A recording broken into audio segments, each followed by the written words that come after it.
Masrur, thank you so Mhm. much for helping my project. Could you say a little bit about yourself? Okay, about myself, I am. My name is Masrur Khan. I was born and raised in Bangladesh, in the capital city Dhaka.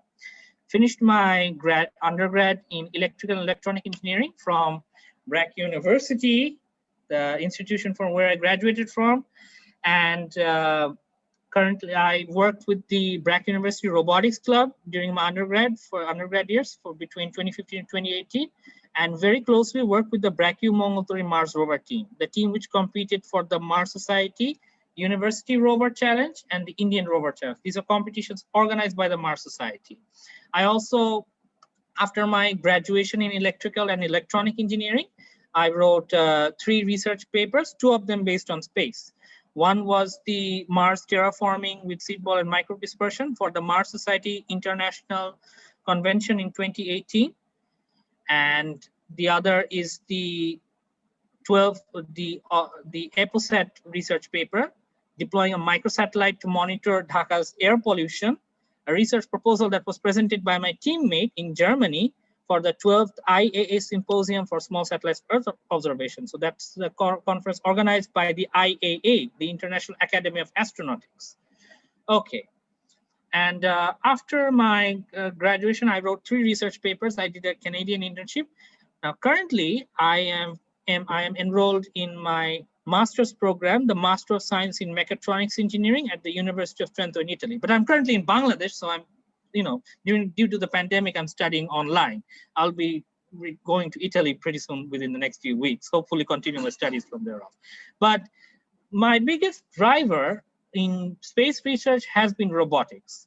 My first motivation came when I passed a course on semiconductors, that course which prompted me to do my major in electronics. And after shifting my decision to do a major in electronics from energy resources, I found my motivation to work actively in the robotics club. Every project I worked for the robotics club, the autonomous line follower bots, the sensors, the geographical sensors, pretty much blended with my electronics curriculum. Like, I found a motivation to do better in my major studies. And after joining the Mars rover robotics team, BRACU Mongoltori, I found the motivation to study mechatronics. Like, if there is a field that's going to dominate the hardware side in the space sector or contribute significantly in the space sector, it's going to be mechatronics, the subject I'm currently studying my master's on. It was a 6-wheeled rover that brought me this far. No living being gave me that inspiration for. So can you talk about some of the projects you worked on and some of the rovers you designed and different robotic systems that you've been working on? Well, of course, there's a plenty. I worked for the autonomous line follower robotic tournaments at the national level. But the most significant moment came in January 2017 when I was picked for the BRACU Mongoltori rover team.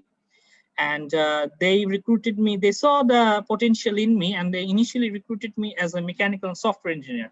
I did some small mechanical work, like working on the drill and on the boring and everything. But the significant moment came when I did an inverse kinematic simulation on MATLAB software. That was a very critical moment in our critical design review video to help us qualify for the tournament for the first time in March of 2017. And after that, the success of the rover team, when the main performance team went on, I couldn't go, but my main performance team went there. And they finished 18th for the first time in 2018 out of 36 qualified teams, outranking a number of top tier universities. So a Bangladesh university going there, finishing 18th was a big deal for the first time. But the best finish came in 2018 when I continued to work for BRACU Mongoltori for the second time. And I designed a science PCB module, the kind of science onboard science testing modules you see on the NASA rovers. You probably have seen how the rovers like Curiosity and Perseverance, they drill and they do the onboard science testing. I designed a PCB on Proteus software and printed it from a manufacturing plant, because I don't own an electronic manufacturing plant. I'm just a student. All I could do is design the software and set the design to an electronic design corporation. And they printed it. They did the green masking. And then I immediately ran to my university team when I confirmed it to them, and I soldered it by myself. And the sensors worked perfectly. They were working in real time. The geographical sensors of carbon monoxide, carbon dioxide, light sensors, heat sensors, they were all working in sync. And I programmed it on an Arduino Nano microcontroller board. I set a small form factor, and it worked brilliantly. The remarkable achievement was that onboard sensor module, science module, helped us notch 100 out of 100 points in the science cache task in 2018. And from a stage of when our team, after at the end of finishing 4 tasks out of the 5, the team was at 128 points out of 400. When the science cache task came and they nailed it, thanks to my science PCB module, they nailed 100 out of 100 points and finished with 228 points out of 500. Hence finishing 13th, like from a position ranked 18th or 19th, they finished 13th. And finishing above university teams like Stanford and whatnot. So Mars Society University Rover Challenge 2018, best milestone we had. Although in the Indian Rover Challenge we did finish 3rd, but giving a bit of a competition to the fist fight with the Indian rover teams, but it was a big deal. But for us Bangladesh teams, like our fellow Indian compatriots, we face a lot of difficulties regarding academic and research funding. I also faced difficulties when I wrote my research papers.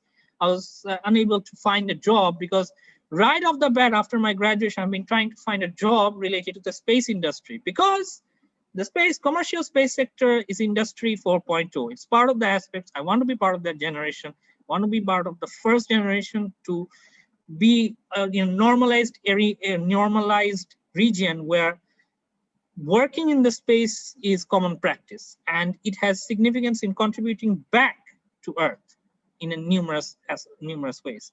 So what I like about commercial space is that it is completely new territory.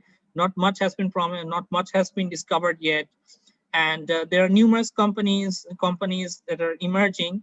And it's also great to know that people in Bangladesh are now starting to talk about space. Like I finally have people who talk about it. 5 years ago, if you asked someone in Bangladesh if there's anyone who's interested in space, astronomy, astrophysics, they would simply tell you either go to NASA go and join NASA in the United States, or just beg on the streets in this country. You're not going to find a sector here.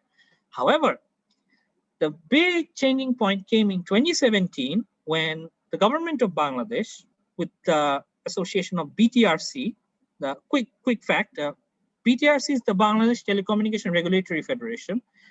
They joined with the government, and I also worked for volunteered in the deployment events. 3 of our seniors who went to Japan to do their masters in space systems engineering were the pioneers and the motivators to ingrain in our minds that, hey, why don't you pursue in the space sector? You're studying electronic engineering, you're studying computer science engineering. It all is recommended or required in space, something that is very ambitious, and most importantly, useful after 20 years. That's how our seniors motivated us. After finishing the masters, they had a joint project with JAXA. You probably know JAXA, right? Yes. The Japanese Aerospace Exploration Agency. The JAXA organized a grassroots level project called the BIRDS project, something many developed countries may not have heard of. And that is about giving a platform to developing nations like ours to send students and give them a laboratory and all the other necessary tools to build their own nanosatellites, the small 1U satellite cubes. So they got the contract, they qualified for the project by means of their own reference and their abilities working in the robotics club of Brack University as a whole. And then They continued to study there alongside doing their research project and building the nanosatellite, given all the laboratory facilities by JAXA. After a 2.5-year project of the research work, the satellite was ready for deployment from SpaceX during the CRS-11 mission. You probably have seen the Falcon 9 rockets relaunch. It was the 100 launch from Launch Pad 39A at Florida, Kennedy Space Center. So with the cargo, whatever it was carrying, it also carried BRAC Onnesha, Bangladesh's first satellite that was launched on June 4th of 2017. Prior to the launch events, prior to the launch events, there was a handover ceremony. And after the launch, June 4, 2017, we saw it all live. It was launched from Florida. It reached the International Space Station, did the docking. And a month later, on July 4th of 2017, our country, on a live broadcast on an event where I even volunteered, I was very close with the Robotics Club and the BRAC Onnesha ground station team. We worked and we saw our satellite deployed live from the ISS. And it was a fantastic moment. Our university, my thesis moderator, our fellow Shagor sir, our ground station moderators, they all leaped in joy that yes, finally Bangladesh in space. I still remember those shouts they have, that they cheered with joy, and the vice chancellor and everyone saw it, like we shouted live. Our nanosatellite BRAC Onnesha was deployed on space along with Nigeria's EduSat-1. Nigeria also launched their inaugural satellite, I think. Prior to that, several other countries, including including Japan, Mongolia, and Ghana, they also launched their maiden Ghana and Mongolia. Japan was the leader, and Ghana and Mongolia also launched their inaugural satellites in space. So yeah, it was a phenomenal event. I think Nigeria may have launched early, I don't know. It was probably the first or second satellite, but being able to be launched with them was a big deal. And that was our first footprint in space. A year later, on May 2018, the Bangladesh government launched Bangabandhu Satellite 1. BRAC University just did the broadcasting because it was completely government associated.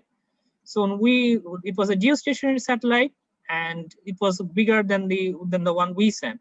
But the BRAC University, the institution where I graduated from and whom I closely worked with, gave us our country's first footprint in space.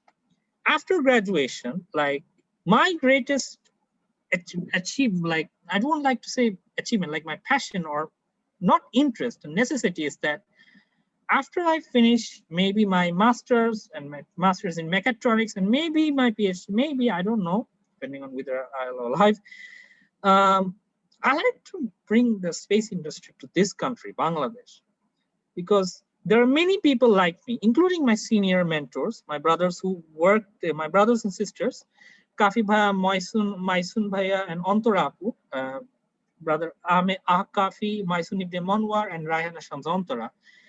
They worked closely in the space sector. They had vast experience, but instead of living abroad or settling abroad for other job opportunities, they came back to Bangladesh because they wanted to introduce it to us. That's a big deal. We need people like them, because when you go to a developing nation and when you suggest them to do something related to a space project, they will find it highly discouraging. Because now, from a developing country's perspective, and even what I experienced, me and my teams have experienced, we feel space is like bounded to only the elitists, like those who have the resources and the financial ability, or maybe federal government support only, or maybe those who have private companies having resources. Like space is like a far cry for the majority of us, especially from developing nations like Bangladesh. Well, yeah, there may have been individuals who maybe have formed maybe small communities, like the Bangladesh Astronomical Association, who wrote the Mahakash Barta magazine, annual or monthly magazine on space, wrote fictions about space exploration and whatnot since 1988. But yeah, space was a far cry.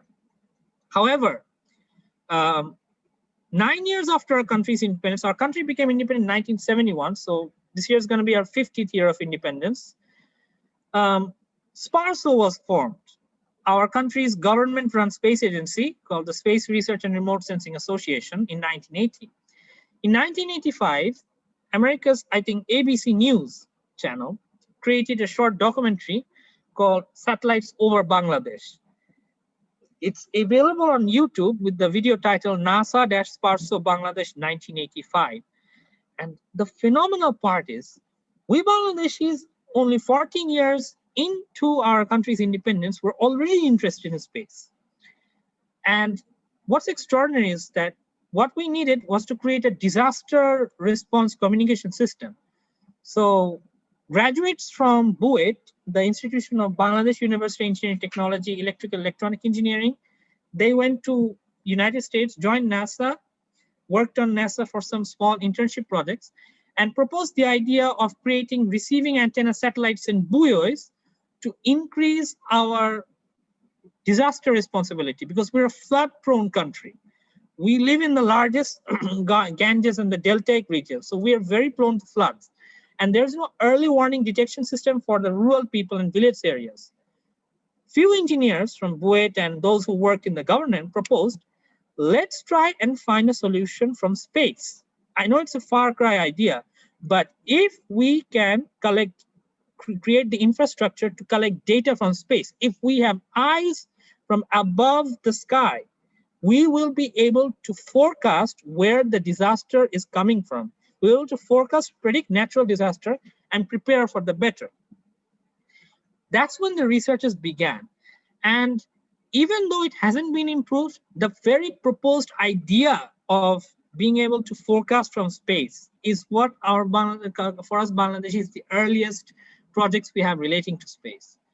It faded away over the next 20-25 years due to a lot of things like corruption and a lot of financial embezzlement and a lot of other issues. And the ambition to work for space actually faded away. Like we had to deal with a lot of internal conflict. Many individuals from us Bangladeshi graduates, including myself, like for those of us who at least take the pride to see and think that, yeah, maybe we can work on this, maybe we can introduce, it feels too ambitious, not just because of the fact that we actually lack the resources, but socially it's very discouraging. Like there's no one there to help you. But now things have changed.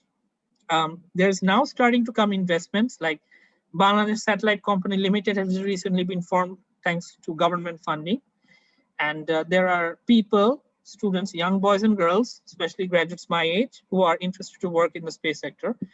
They're trying to encourage their parents. Let me tell you, convincing a Bangladeshi household that, hey, I want to work in the space system engineering is, how do I describe that? You're in trouble, right? Like you will never be able to convince your parents to help you pay your tuition fees to work in this sector. Thankfully, my parents did. I had to prove by working in the robotics team and the research paperwork. But I've been following NASA's YouTube channel and the European Space Agency and JAXA's website over the last 4 to 6 years. I've been following closely. I've been watching all the news. I've been trying to work in the research. I've been writing research papers. I mean, that's the best credential I have, as well as working with the robotics team. The Mars rover team was probably the most defining moment for me.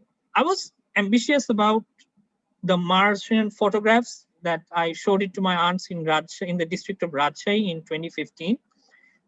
They were mesmerized with what they saw, all the Martian rocks and all those lively looking sculptures that I think the Opportunity rover and the Curiosity rover took. Never did I imagine that I worked with an actual Mars rover team that helped me create a gateway to come this far. So now I'm trying to shepherd the mechatronics engineering studies. My second classes are now ongoing for the second semester. What I'm looking forward to is to be prepared for a newly emerging industry. It's going to become a large industry, and as for humans that are going to go on the moon, I would really want, one thing that I like to suggest is, let's not mind the moon too much from an environmental perspective, because we don't want to, like, what do you say? We don't want to pollute the moon and everything. We don't want to carry Earth's pollution to space. That's an important aspect we need to keep in mind while we pursue our space ambitions. That's my story, though. Yeah, that's quite a story. I completely understand your point about convincing parents and your family and community that It's going a into South Asian space. thing. Well, yes, but I think parents always want to give guidance to their children for them to be successful, and Mhm. they're limited to providing guidance based upon their personal experiences and things they know. Um, Now I get it. yeah, so it's how do we kind of tap in and let them know that there is huge opportunities in this area, and that those opportunities are accessible to their children. Exactly.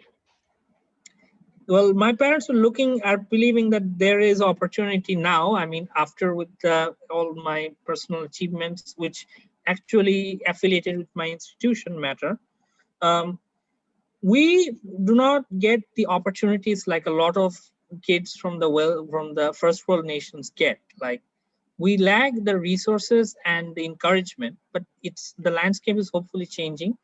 We now know that space is not only limited, we know that it's an open area and it should be open. And in my opinion, what I personally would like to see is that, also on a personal note, I would like to see space agencies right off the bat care for the space environment, think about the consequences of space degree, like before thinking about anything ambitious. They should think about, from my personal point, think about the consequences of space debris, the events of any astronomical or cosmic events that can hamper Earth, like an potential asteroid or a solar storm. We need to develop infrastructure and invest money on that. We should spend more money on the military and less money on the military and more on civilian space technology. On my opinion, like, militarizing space is not the right idea, which a lot of countries, governments tend to like pander to. Like, if what I've seen are, in my opinion, many of the government's federal space agencies, they tend to find it difficult to pander to encourage or convince the government to obtain funding for engineering project research unless it's something that involves something like a political agenda or military, which I don't like, or a lot of people don't like. Even the space agencies themselves don't like it. They want strict civilian commercial space technology to be in space, which is safe for all, and everyone just does their business and caring for the space environment, which is as a whole. I've been following a lot of the local media news, which have been talking about how the race for space is ongoing. But along with that, they're sending a lot of military satellites. What about civilian space satellites? Civilian space satellites will give you 17 times like more the profit and more the benefit than a military satellite will. Yeah, I mean, any other country would love to spend more money on the civilian aerospace than on military. Just a personal note there. And I think there's a lot of technologies that would be helpful in space that would also be helpful on Earth. Like, for example, with the rover, Mhm. on the sides of a lot of streets near where I live, there's lots of trash on the ground. And I've often thought, to have an autonomous rover that could go and pick up the trash. I mean, that's kind of the same technology that you would need to have an autonomous rover go and collect samples from some environment. Yes, exactly. Like, we need to utilize the technology that we're sending to explore here on Earth. Like, the whole point, one of the important perks of space exploration or space research is the offshoot technology that is produced from its main objective. Like, the offshoot technology means, like the autonomous rover example you gave, we can use the very same autonomous rover technology here on Earth to perform operations that are difficult for human beings as a whole. People say space is expensive, it's ambitious, and it's bland. What people don't realize is researching for space gave birth to many offshoot technologies that we use today. It's all around us. Subconsciously, we don't realize it. Like this mobile phone that I have, this Android phone. This camera that they determined to use the focus of a lens called pixel. It was first coined by NASA's Jet Propulsion Laboratory. Many camera lens technology were produced from the offshoot technology, were produced as offshoot or generated as offshoot technology from the JPL. And there are other space agencies which generated offshoot technology too, many which have civilian usage, not military, civilian. And that's what we need to invest on.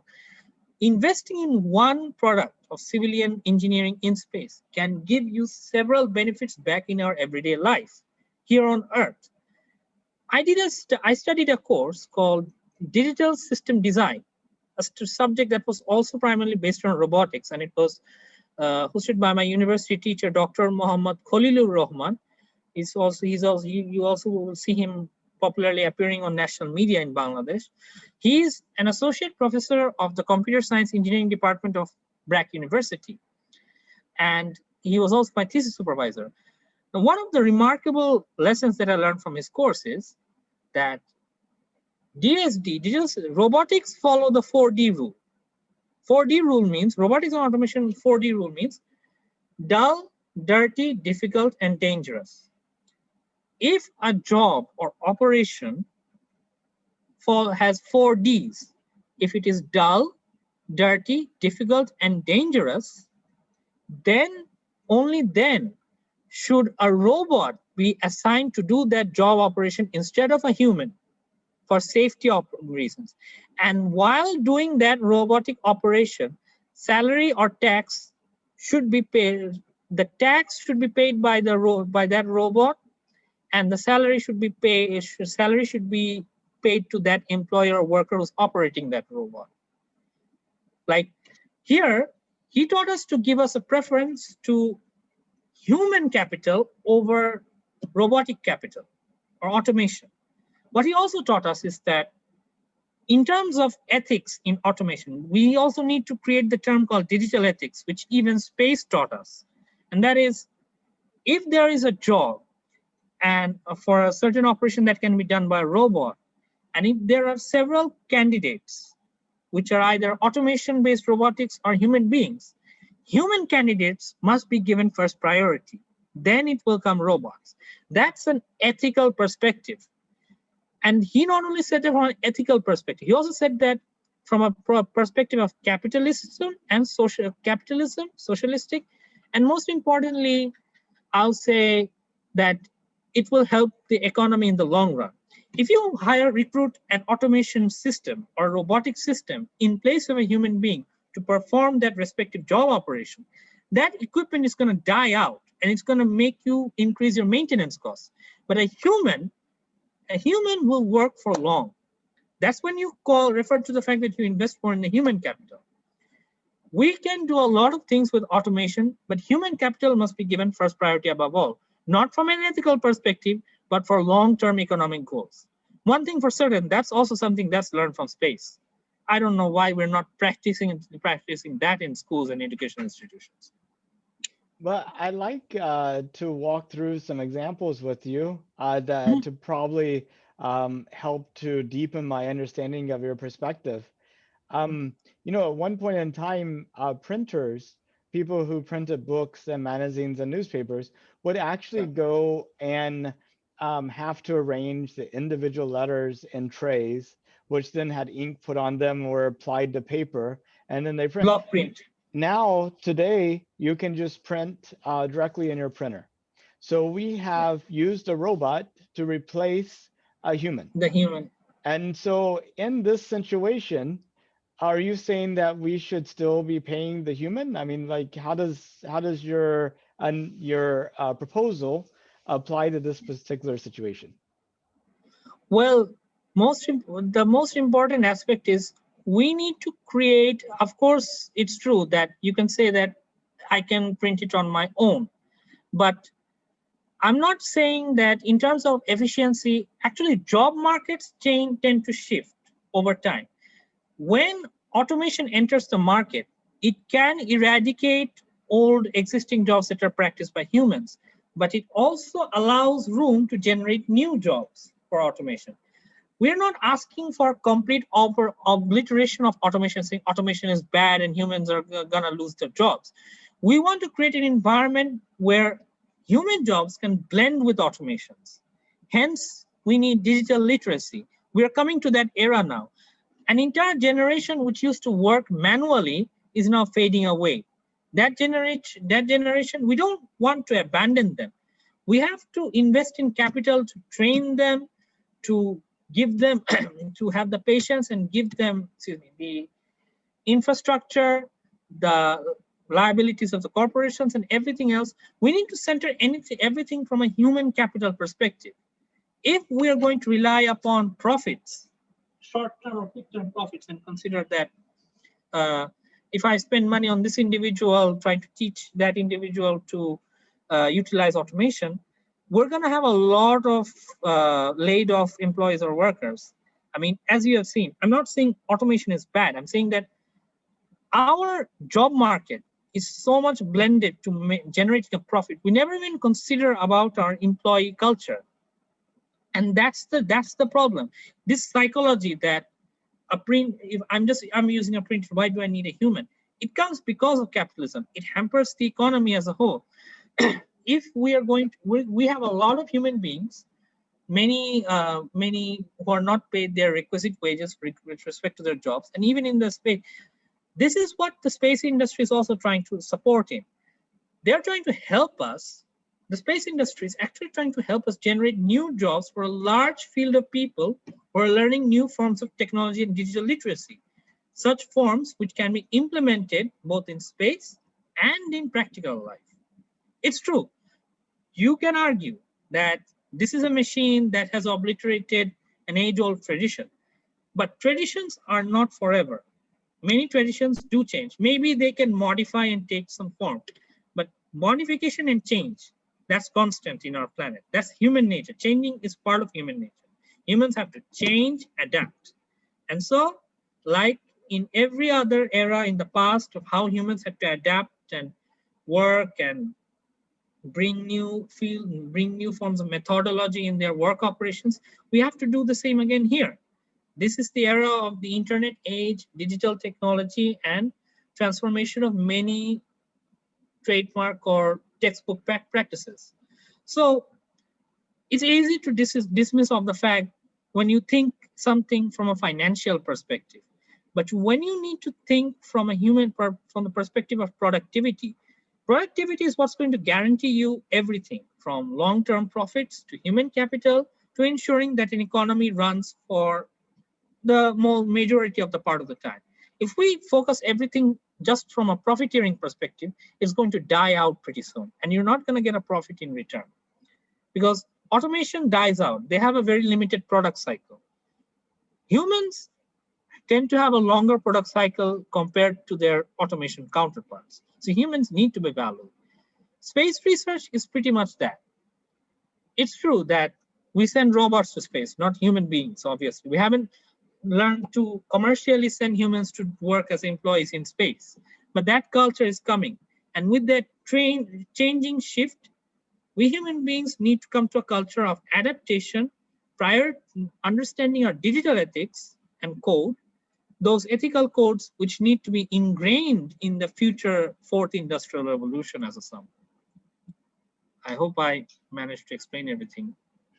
Well, it's a deep thing, very hard to compress into a short conversation. But a lot of your points definitely resonate with me. I feel like that the internet provides a way for people all over the world to have access to information and to learn Exactly. skills that would not be possible before.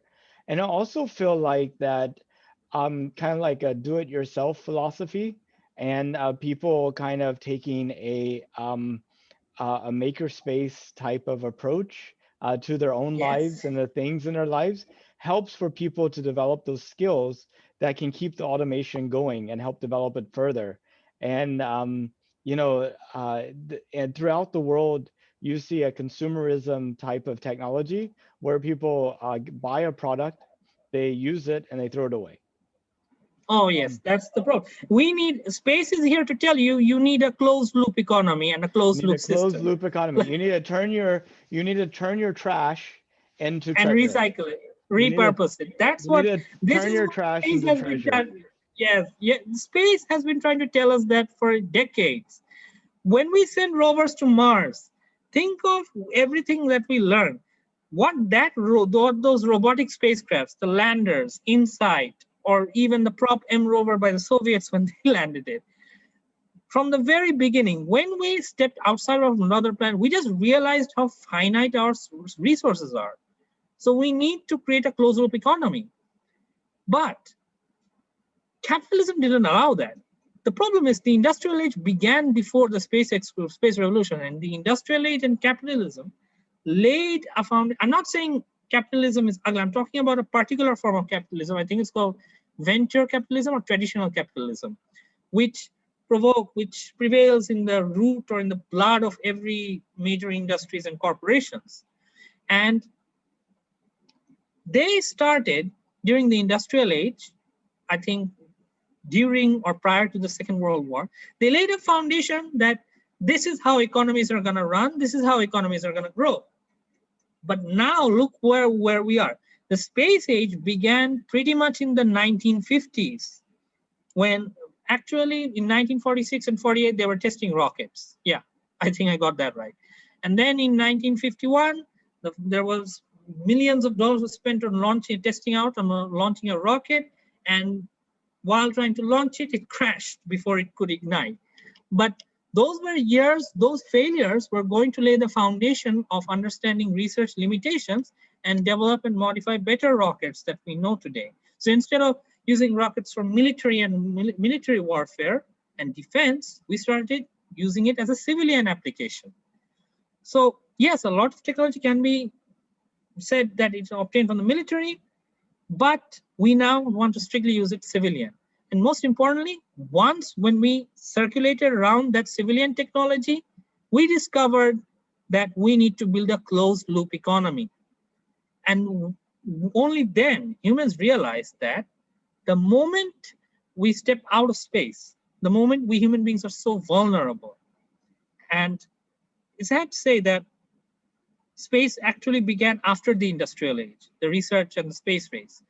And that's why we start to realize that if the industrial age was a closed loop economy, if it laid its foundation as a closed loop economy and bar all the racism and kept the ethics and the environmental ethics within its code, we would have been living in a different world today and probably be having a different conversation how to improvise and modify right now.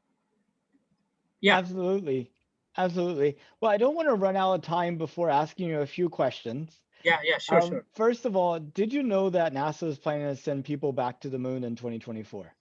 Yes, the first time since 1972. I've seen the footage in the International Astronautical Federation.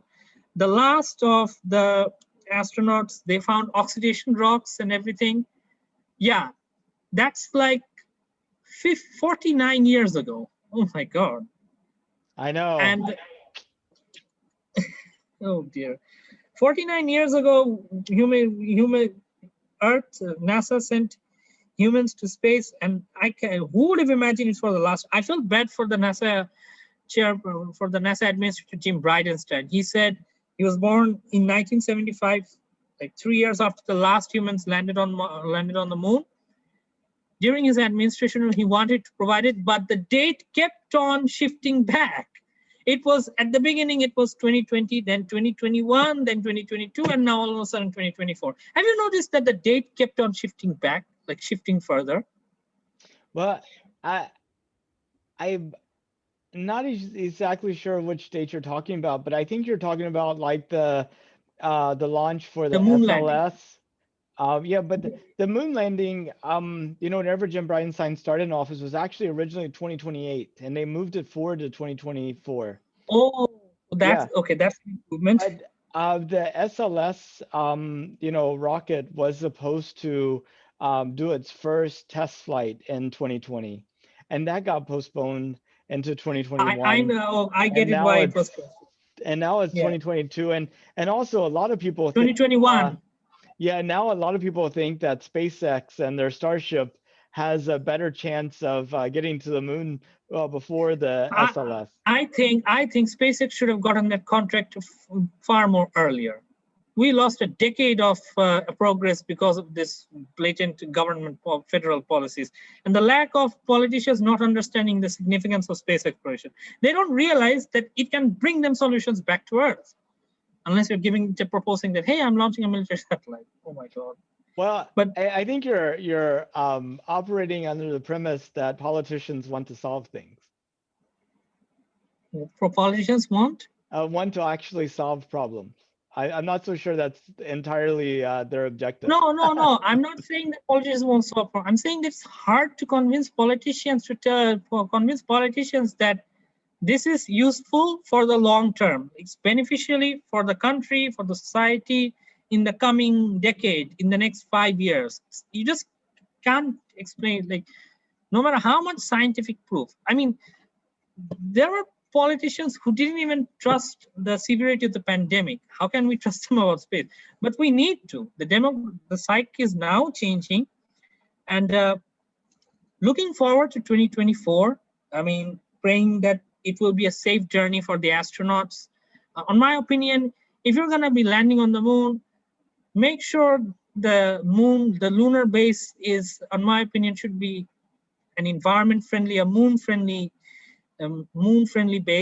moon base, and should create set up as a research outpost to catapult the rockets upcoming to maybe Mars or maybe one of Mars moons, create an external outpost outside of our planet Earth on another celestial body. Yeah, on my opinion, it's trying times. I mean, I feel like 2024 feels like far away because it's 3 years away from now. Anything about space, why does it feel like the scheduled date is so far away? Psychologically baffled me.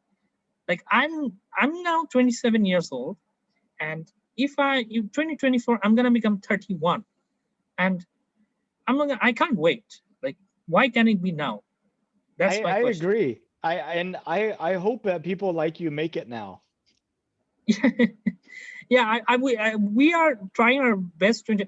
It's not that we don't, for the majority of the nations or the major space agencies, it's not that they lack the resources. They have the resources, they have the human capital, they just don't have the funding or the government bureaucratic regulations that just keep preventing us from. It makes us lose decades of progress, and we feel like we as human beings, like, we could have advanced so much further within this year. But if there's anything that the coronavirus pandemic has taught us, it's that we are still vulnerable. No matter what those policies, those technologies that we invest, we need to know our priorities. It was the first time in a long time, for over years, I used to ponder, why do celebrities and people who just sing, dance, or do some athleticism get all the attention and get paid a lot? I read on a Facebook page, and a really interesting thought, and it's not just from a space research perspective, from a scientific perspective. There was this post about this Spanish biologist who was asked on the media, and the media kept on asking her, not sure it's a true incident, but it resonates with what is the true fact during the coronavirus pandemic. She was asked by the Spanish media that, will the vaccine be ready within the next month? And it was at the peak of the pandemic in March. So her reply was that you pay celebrities like Lionel Messi and Tom Cruise and all those sport athletes or Hollywood actors $1.8 million a month. And yet a scientist does not earn that same income in their entire lifetime. Now you want us to develop a vaccine in 3 days. Go to your so-called heroes and ask them to make a vaccine for you. That was her, that was her staunch reply. That was unbelievable. She just bashed the media, that Spanish biologist. And she just spoke my mind. Like, it's about time these scientists and If laborers and wage workers are essential workers, we are also like we are a more advanced version of essential workers. We also deserve to get paid in order to make the world a better place, right? We are contributing to work which has real implementations in the society. Everything else, the entertainment and recreation industry, they're just for fun. They will look like they're fun, but they're never going to help you prepare for what's in real life. Our laborers, our essential workers, they all needed scientists and engineers, potential scientists and engineers like those who work in the space agency. Imagine the concrete dynamic shift that these industries had to go into once the pandemic hit. But space research was always one step ahead. We always find a way. Our industry, the space industry and space research, has always found capabilities while entering the unknown. We have encountered everything from failed launches to rocket explosions to rovers landing and not responding us back. We faced every possibility with fewer casualties to help us understand the prospect of how we can prepare ourselves and become a more advanced species as human beings. Space research is that representation of us. And it's sad that people are not spending money on it. I wrote a research paper about a microsatellite that will orbit over Bangladesh to monitor air pollution. I went to the sponsor companies and they are not investing money. They are not willing to sponsor because they don't think it's profitable. That's the problem with the industrial age profit dilemma. You're not investing money on space research which can help you in the long term because companies get impacted by the environment. You're not helping us work for something that can help us understand the environment. Now look where we are. When world thought that we were like 2020, we are in the 20th year of the millennium of the century and the turn of the millennium. Look how far we have fallen behind. 1 year of the pandemic, just one virus. That's probably not visible. You can only see it by a micrometer, and that's absolutely shut down the scope. It's not military warfare or anything.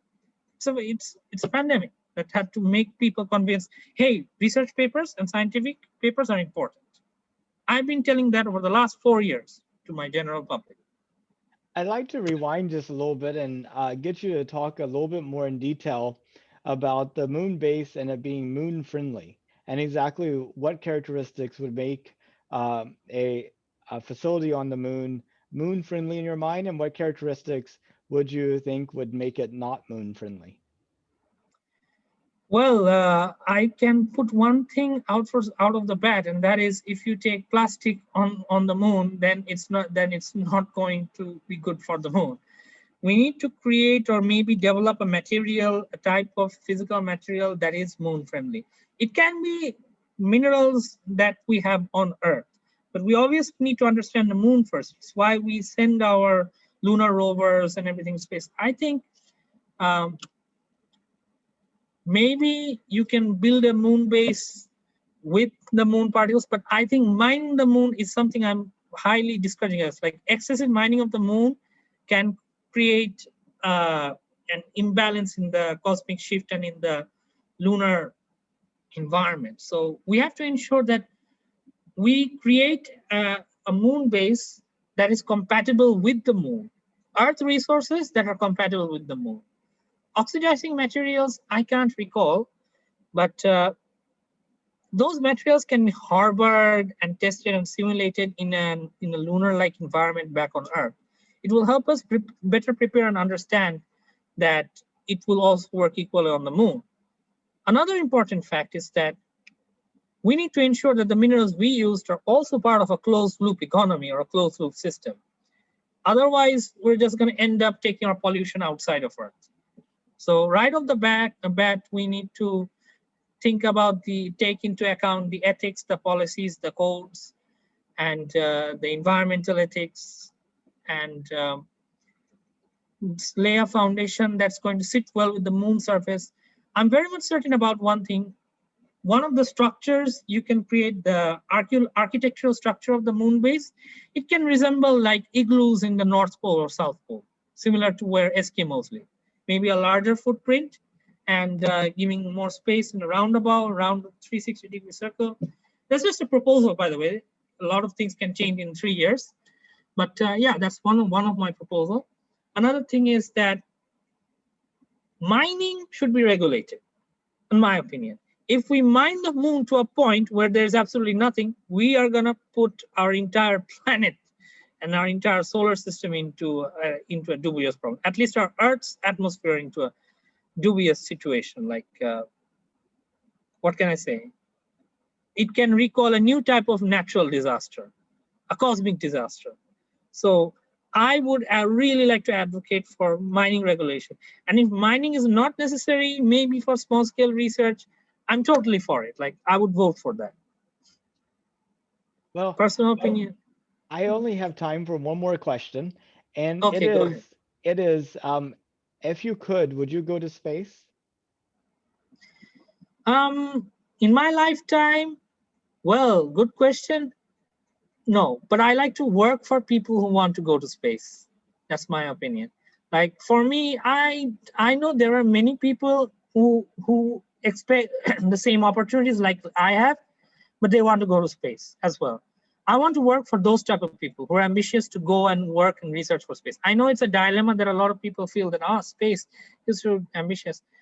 My personal opinion, if I get the opportunity to go to space, no, I want to build the foundation for my future generations that space travel becomes very commercial for them. I like to lay that foundation. That is awesome, and that Jeff Bezos with Blue Origin talks about doing the same thing, about creating the foundation and let other entrepreneurs come after him to access space. Well, Exactly. I'm not sure. Unfortunately, that's all the time I have Yes. today, but it was so good to get to meet you, and you have Yeah. wonderful ideas, and your energy and enthusiasm is amazing and infectious. Thank you. I know you're going to be a force for good and advancement, and your success is going to make it so much easier for other people in Bangladesh to follow in your footsteps. Well, great to know. And I've been thinking about interviewing you too, Mr. Nathan Price. I've been planning about how I'm going to express myself. I've been planning about what I'm going to discuss about the interview. How do I short stories? It was actually short notice. I had classes for my master's, but I'm glad I could catch up and be able to talk to. Tell Mr. David Shuvront I said hi. We had the interview, and I'm also looking forward to more in the long run. And I'm gonna be pursuing my mechatronics engineering degree. Maybe find another machine where I can find my future motivations on. God knows where I can go from here. But Godspeed. Yeah. I hope we stay in touch. Of course, and you too. We hope to stay in touch. We're gonna be in touch on Discord, of course, and looking forward to more communications and maybe more interviews. So good night from Bangladesh. It's 1:25 a.m. Glad to be able to interview them. No worries, I have the energy to interview them. I mean, you look like you just woke up for the day, all energetic, No, ready to go. no. It's 1:25 a.m. It's midnight. It's way past Wow. midnight. But yes, you're welcome. No worries. When it's about space exploration, I'm all for it. Excellent. Well, you have a good night Good then. night. Good night. Bye-bye.